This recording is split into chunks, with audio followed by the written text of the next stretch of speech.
여러분 안녕하십니까? 목요일 아침 뉴스투데이 경남 시작합니다. 먼저 오늘의 주요 뉴스입니다. 사천 유흥업소 관련 5명 등 경남에 23명의 코로나19 확진 환자가 추가됐습니다. 거리두기 2단계 지역의 의심 증상자는 진단검사를 받아야 합니다. 진주시가 해외 입국자를 위해 운영하는 안전숙소가 최근 활용도가 떨어지고 일부 공무원들이 자가격리 장소로 사용해 논란이 일고 있습니다. 전동 킥보드 이용이 급증한 가운데 안전모를 쓰지 않거나 건널목을 질주하는 등 안전의식은 여전히 부족한 실정입니다. 대표적인 냉수성 어종인 연어를 따뜻한 남해바다에서 양식하는 데 성공해 어민들의 기대가 큽니다. 경남에 어제 23명의 코로나19 확진 환자가 발생했습니다. 사천 유흥업소 관련 확진 환자가 5명 추가됐고 모두 9개 시군에서 확진 환자가 나오며 산발적인 감염이 이어지고 있습니다. 이재경 기자가 보도합니다. 경남의 코로나19 신규 확진 환자는 23명입니다. 지역별로는 진주와 김해에서 각 7명, 사천 3명, 창원, 양산, 밀양, 남해, 함양, 거창 각 1명입니다. 사천의 확진 환자 3명을 포함해 진주와 함양의 확진자까지 5명은 연쇄 감염이 이어지고 있는 사천 유흥업소 관련입니다. 방역당국 역학조사 결과 기존 전북 지역 확진자를 비롯해 5명이 사천 유흥업소 관련 확진자로 재분류되면서 사천 유흥업소 관련 누적 확진자는 50명으로 늘었습니다. 진주에서는 교회 관련 확진자가, 김해에서는 보습학원 관련 확진자가 각각 1명씩 더 추가됐습니다. 이처럼 소규모 집단 감염이 이어지고 있는 데다 부산과 울산, 경남을 중심으로는 전파력이 1.7배 강한 영국 변이 바이러스 확산 우려도 여전한 상황. 사회적 거리두기 2단계가 시행 중인 진주와 사천, 김해, 양산시는 코로나19 의심 증상자에 대해 진단검사를 의무화하는 행정명령을 내렸습니다. 해당 지역은 오는 10일까지 병원에서 해열제와 진통제를 처방받은 사람은 48시간 안에 코로나19 진단검사를 받아야 합니다. 다만 진주시는 약국에서 해열제와 진통제를 구입한 사람도 진단검사 의무화 대상에 포함시켰습니다. 한편 평소 기저질환이 있어 입원 치료를 받고 있던 80대 환자가 숨지면서 경남 지역의 코로나19 사망자는 16명으로 늘었습니다. MBC 뉴스 이재경입니다. 진주시가 해외 입국자들이 코로나19 검사 결과를 받을 때까지 대기하는 안전숙소를 운영하고 있습니다. 하지만 해외 입국자가 줄면서 활용도가 떨어지고 일부 공무원들이 자가격리 공간으로 사용해서 특혜 논란까지 일고 있습니다. 보도에 이준석 기자입니다. 객실 30개의 한 호텔. 진주시가 지난해 3월부터 운영한 코로나19 안전숙소입니다. 초기엔 유학 온 대학생들이, 지금은 해외 입국자들이 주로 이용합니다. 자가격리 비용은 식비 포함 하루 4만 원이지만 검사 결과를 기다리는 1박 2일은 무료입니다. 검사 결과 대기시설이라서 웬만하면 자가격리자분들만 받고 있거든요. 지난해 1월부터 4월까지 안전숙소 이용자는 모두 536명. 이곳 안전숙소 이용자는 하루 평균 8명입니다. 20개가 넘는 객실이 빈객실로 운영되는 셈입니다. 진주시의 안전숙소 운영 비용은 지난달까지 5억 원으로 활용도가 떨어지다 보니 예산 낭비 지적이 나오고 있습니다. 특혜 논란도 입니다. 올해 들어 해외 입국자를 뺀 안전숙소 사용자는 12명인데 모두 공무원입니다. 국가정들하고 팀장 일부가 사용을 했고 우리 내부적으로는 다들 실시하나? 지난달 공무원 확진으로 시청 8층을 폐쇄하면서 자가격리에 들어간 공무원들이 자비로 안전숙소를 사용했다고 진주시는 해명했지만 시민들의 시선은 곱지 않습니다. 안내도 내가 받은 적도 없고 다른 데 격리할 데가 없어가지고 그 4인 가족에서는 방 하나에서 격리를 그렇게 했습니다. 진주시는 해외 입국자와 유학생이 줄면서 안전숙소에 빈 객실이 늘었지만 필요한 시설인 만큼 활용 방안을 마련하겠다고 밝혔습니다. 제한적이나마 일반인에게도 자가격리 장소로 제공할 계획이며 특히 가정이 어려운 형편에 있는 분들은 무료로 제공할 계획입니다. 진주시의 누적 자가격리자는 13,000여 명. 잦은 집단 감염 탓에 자가격리 장소를 찾아야 하는 시민들도 많았습니다. MBC 뉴스 이준석입니다.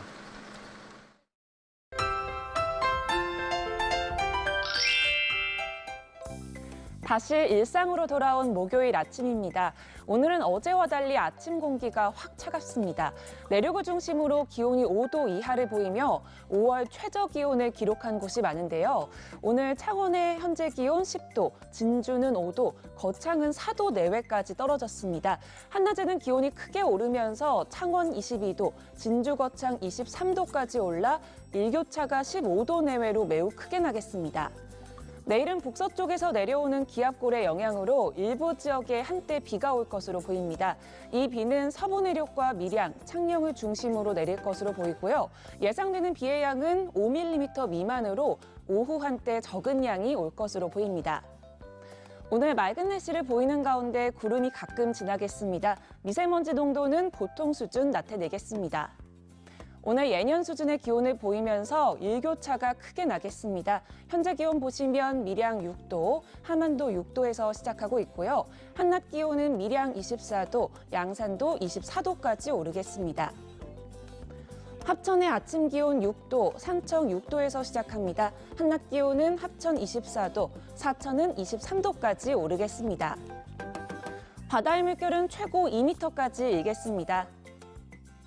내일 한때 비가 온 뒤에 대체로 맑은 날씨가 이어지겠습니다. 당분간 일교차도 크게 나겠습니다. 날씨 정보였습니다.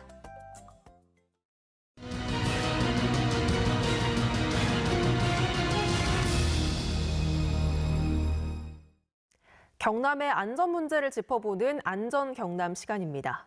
오늘은 전동 킥보드 문제 살펴볼 텐데요. 최근에 킥보드를 타는 사람들은 크게 늘었는데 안전모를 쓰고 타는 사람은 거의 볼 수도 없고 횡단보도나 인도 위를 쌩쌩 달리는 위험천만한 장면도 어렵지 않게 볼 수 있는데요. 그 실태를 서창우 기자가 보도합니다. 전동 킥보드를 몰고 횡단보도를 건너던 한 남성. 잠시 뒤 달려오던 차에 치입니다. 좁은 골목길을 역주행하다 보행자를 치는 사고가 일어나는가 하면 술에 취한 상태로 사거리를 돌진하다 달리던 차량을 들이받습니다. 거리로 나가봤습니다. 한 남성이 고개하듯 차선을 넘나들더니 사람들이 걷고 있는 인도로 향합니다. 또 다른 남성은 왕복 4차로 도로에서 차량 주행 방향과 반대로 달립니다. 진주의 한 대학교 인근 도로. 전동 킥보드가 신호를 기다리던 차량들 사이로 이리저리 옮겨 다닙니다. 두 명이 올라탄 킥보드가 좁은 인도를 지나가기도 합니다. 젊은 애들이 와가지고 도로상에 그냥 지나오니까 막무가내니까 또 그게 갑자기 튀어나오고 뭐 횡단보도 같은데 무섭죠. 그 애들이 뭐 신호가 있습니까? 요즘 많이 늘어났더라고요. 요 주변에 많이 늘어났어. 항상 조심해가지고 다니거든요. 위험천만한 질주에다 운전자가 무방비 상태로 달리고 있다는 건 더 큰 문제입니다. 이틀간 창원과 진주 시내 곳곳을 둘러본 결과 안전모를 쓴 운전자는 단 한 명도 없었습니다. 헬멧 쓰고 타는 사람을 본 적이 없어가지고 위험하긴 한데 그래도 헬멧이 좀 불편하기도 하고 또 사기도 좀 귀찮고 하니까 안 쓰는 것 같은데. 법이 개정이 안 돼서 그러면 평소에 안 착용하시는 건지. 지난 3년간 경남에서 일어난 전동 킥보드 관련 사고는 모두 27건에 부상자만 30명. 오는 13일부터 전동 킥보드법이 강화되지만 사용자의 안전의식은 제자리 수준입니다. MBC 뉴스 서창우입니다. 대표적인 냉수성 어종인 연어 양식이 따뜻한 남해 바다에서 성공했습니다. 어민들은 이번 연어 양식의 성공이 일본 화로 수입의 급증과 해마다 되풀이되고 있는 물고기 집단 폐사를 넘어설 돌파구가 될 것으로 기대하고 있습니다. 서윤식 기자의 보도입니다. 경남 통영연안의 가두리 양식장에 다 자란 연어가 유유히 놀입니다. 지난해 말 입식한 어린 연어가 4개월 만에 어른 팔뚝 크기만큼 자랐습니다. 700g짜리 어린 고기가 어느새 4kg까지 몸집을 불렸습니다. 따뜻한 남해 바다에서 어민들이 독자적으로 대표적 냉수 어종이라는 연어 양식에 성공한 겁니다. 연어 양식의 가장 큰 걸림돌인 한여름 고수온 문제는 육상 양식장 사육으로 해결했습니다. 순환 요가식 양식장에서 연중 지하예수를 이용해서 생산을 할 수 있는 시스템을 저희들이 만들어서 사료 투여 대비 생장 속도는 참돔의 2배 수준, 출하 소요 기간은 1년 남짓에 불과합니다. 납품가는 킬로그램당 15,000원 선으로 수입 연어와 비슷합니다. 때문에 일본 활어 수입 급증과 해마다 되풀이되고 있는 고소온기 물고기 집단 폐사를 넘어설 대체 어종으로 떠오르고 있습니다. 고소온의 집단 폐사 및 질병으로 인한 어업인의 어려움에 연어의 어떤 품종으로 어민들이 소득에 충분히 이바지할 거라고. 무엇보다 싱싱한 활어다 보니 냉동이나 선어로 들여오는 수입 연어에 비해 식감과 풍미도 뛰어납니다. 우리가 수입 연어를 먹어보면 조금 푸석거리는데 쫄깃하고 향도 굉장히 신선한 것 같아요. 지난해 연어 수입 물량은 6만 톤으로 3년 만에 3배나 급증했습니다. 연간 4,500억 원대 국내 시장 개척에 나선 어업인들이 한국형 연어 양식 산업의 새 길을 열어가고 있습니다. MBC 뉴스 선식입니다. 투데이 경남입니다. 제3회 우포따오기 야생방사 행사가 오늘 오후 우포따오기 보건센터에서 개최됩니다. 통영형 100년 푸드플랜 수립 연구 용역 최종 보고회가 오늘 오후 통영시 농업기술센터 강당에서 열립니다. 강명리사지 시발굴조사 용역 자문회의가 오늘 오후 함안 강명리사지에서 진행됩니다.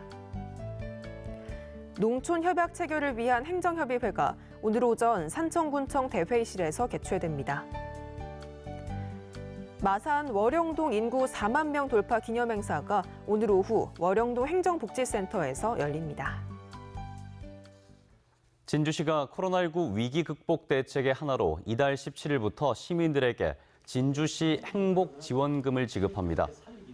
지난달 11일부터 신청일까지 진주시에 주민등록을 두고 거주하는 진주시민 모두에게 1인당 10만 원씩 지급하며 온라인 신청은 이달 17일부터 30일까지, 현장 방문 신청은 다음 달 7일부터 7월 16일까지 할 수 있습니다. 통영시가 코로나19 장기화로 어려움이 큰 소상공인들을 돕기 위해 상가 임대료를 자발적으로 인하한 건물주에게 재산세를 최대 75%까지 감면해 주기로 했습니다. 감면 대상은 올해 임대료를 3개월 이상 인하한 건축물이며 주택과 중과세 대상인 유흥주점은 제외됩니다. 산청군이 폐기물 관리 조례를 전부 개정해 쓰레기 배출 시간을 조정하고 종량제 봉투 무게 상한제를 시행합니다. 산청군은 쓰레기 배출 시간을 저녁부터 아침 시간대로 조정하고 종량제 마대 봉투를 없애는 대신 100리터 일반 봉투를 만들어 배출 한도를 13kg으로 제한했습니다. 의령군이 공직자의 부동산 투기 여부를 특별 조사한 결과 미공개 정보를 이용해 부동산을 취득한 정황은 확인하지 못했다고 밝혔습니다. 이번 조사는 조사 대상에 해당하는 공무원과 배우자, 직계 존비속 전체가 제공한 개인정보 이용 동의서를 바탕으로 실거래 내역과 대조하는 방식으로 이루어졌습니다. 군은 조사 결과 투기가 의심되는 거래 내역을 확인하지 못해 조사를 종결했습니다. 산업통상자원부가 주관하는 2022년 스마트 특성화 기반 구축 사업에 김해 씨가 신청한 버추얼 기반 미래차 부품 고도화 사업이 선정됐습니다. 이번 사업 선정에 따라 김해 씨는 내년부터 2024년까지 명동 일반 산업단지에 3년 동안 국비 60억 원을 포함해 총 222억 원을 투입해 기존 내연기관 생산업체를 대상으로 미래자동차 부품 고도화 사업을 추진합니다. 경상남도는 고령 친화산업 육성 및 지원 조례를 최근 공포하고 시행에 들어갔습니다. 고령 친화산업은 노인을 주요 수요자로 하는 제품을 생산하고 관련 서비스를 지원하는 것으로 이번 조례 시행에 따라 경상남도는 5년마다 고령 친화산업 발전 계획을 세우고 연도별 시행 계획을 마련해야 합니다. 이를 추진하는 법인이나 단체에 사업비의 전부 또는 일부를 지원할 수 있다는 내용도 조례에 포함됐습니다. 의령경찰서는 골프채를 휘둘러 공으로 앞서가던 캐디의 얼굴을 맞춘 50대 A씨를 검찰에 불구속 송치했습니다. A씨는 지난 2월 14일 의령군의 한 골프장에서 캐디를 앞에 두고 골프공을 꺼내 골프채를 휘둘러 캐디의 코뼈가 부러지는 등 전치 4주의 부상을 입힌 혐의를 받고 있으며 해당 캐디는 A씨로부터 아무런 주의 경고도 듣지 못했다고 경찰에 진술한 것으로 전해졌습니다. 창원지법 형사 1단독은 10대 자녀 둘의 출생 신고를 하지 않은 혐의로 재판에 넘겨진 부부 38살 A씨와 42살 B씨에게 징역 6개월에 집행유예 2년을 선고하고 아동학대 관련 강의 수강 40시간을 명령했습니다. 재판부는 보호 감독을 받아야 하는 아동을 방임했다며 뒤늦게 출생 신고를 마치고 엄마가 양육 중인 점 등을 종합했다고 양형의 이유를 밝혔습니다. 하영재 국회의원이 대규모 재난이 발생했을 때 피해를 신속하게 조사하고 지원할 수 있는 절차법을 대표 발의했습니다. 이 법안은 재난이 발생할 때마다 국회가 특별법을 만들어 해결하는 방식이 입법 과잉과 행정력 소모라는 지적에 따라 대규모 재난이 발생하면 자동적으로 정부가 피해 대책을 세우도록 규정하고 있습니다. 경상남도가 청년 창업 농업인을 육성하기 위해 스마트팜 청년 창업 보육과정 교육생을 이달 말까지 모집합니다. 만 18세부터 39세 청년 가운데 지능형 농장인 스마트팜 분야 취업이나 창업을 희망하는 청년이면 누구나 스마트팜 코리아 누리집 홈페이지에서 신청할 수 있습니다. 서류와 면접 등을 거쳐 52명을 선발하며 선발된 교육생은 밀양시에 들어설 예정인 스마트팜 혁신밸리 청년 창업 보육센터에서 20개월 동안 교육을 받을 수 있습니다. 창원 상공회의소가 고용정보원 자료를 조사한 결과 올 1분기 고용보험에 가입한 상시 노동자 수는 지난해 같은 기간보다 1.2% 증가한 25만 4천 명으로 집계됐습니다. 특히 제조업은 전반적으로 노동자 수가 줄고 있지만 전기 장비는 1만 6천여 명으로 지난해 같은 기간보다 6%, 전자부품 등은 약 7천 명으로 8.8%가 늘어 전장 업종이 종사자 수 증가를 주도한 것으로 분석됐습니다. 공정거래위원회는 지난 4일 서울기계회관에서 두산중공업을 비롯한 5대 주요 원수급 업체와 상생협약을 약속했습니다. 이 자리에서 두산중공업은 부품 국산화를 위해 협력업체에 기술 자료를 제공하고 현대위아는 협력업체의 기술보호 시스템을 마련하기로 했으며 현대로템은 기술 교육 프로그램을 운영하기로 약속했습니다. 또 5개사는 기술 지원 보호 방안을 확대하고 금형거래 가이드라인을 준수하기로 했습니다. 경남농업기술원이 다음 달 20일까지 국내에서 개발된 신품종 골드키위의 묘목 분양 신청을 받습니다. 이번에 보급하는 품종은 당도가 14에서 18브릭스로 뛰어나고 10월 하순까지 수확이 가능해 가을철 서리를 피할 수 있는 감황과 선풀 2개 신품종으로 올 가을과 내년 봄 사이 신청 농가에 공급될 예정입니다. 김해 시가 기상이 악화됐을 때 환경미화원들의 작업 시간을 조정하거나 관련 용품을 지원하는 등의 내용을 담은 작업 안전 기준을 마련했습니다. 이 기준에 따라 사업주는 기상 악화 때 소속 노동자들의 동의를 받아 작업 시간을 조정하거나 멈출 수 있고 환경미화원은 폭염이나 한파로 신체적인 변화가 생길 경우 스스로 작업을 중단하고 휴식하거나 의사의 진료를 받을 수 있습니다. 진주시가 7억 원을 투입해 경로당 86곳을 대상으로 개보수 사업을 시행합니다. 진주시에 등록된 경로당 539곳 가운데 개보수 사업 신청을 받아 86곳을 수선 개보수 사업 대상지로 선정했으며 보일러 교체와 경사로 설치, 도배와 장판 교체, 누수 차단 등의 공사가 진행될 예정입니다. 통영의 문화예술을 야간에 보고 즐길 수 있는 2021 통영 문화제 야행이 내일부터 이틀간 오후 6시부터 10시까지 통영 통제역 일원에서 열립니다. 이번 문화제 야행은 국가무형문화재인 남해안 별신굿 공연과 나비의 꿈 공연, 시조창 공연을 비롯해 민속놀이 체험과 방패연 날리기 등의 체험 행사로 꾸려집니다. 다만 코로나19 방역을 위해 사전 예약자만 통영 문화제 야행에 참여할 수 있습니다. 진주시가 가좌동 남부 어린이 도서관과 초장동 동부 시립도서관의 새로운 도서관 명칭을 이달 말까지 공모합니다. 이번 공모에는 누구나 참여할 수 있으며 진주시 시정조정위원회에서 1차 심사와 진주시 홈페이지 투표를 통한 2차 심사를 거쳐 당선작을 선정합니다. 선정 작품에는 50만 원을, 가작 2점에는 20만 원의 상금이 지급됩니다. 뉴스투데이 경남 여기서 마치겠습니다. 함께해 주신 여러분 고맙습니다.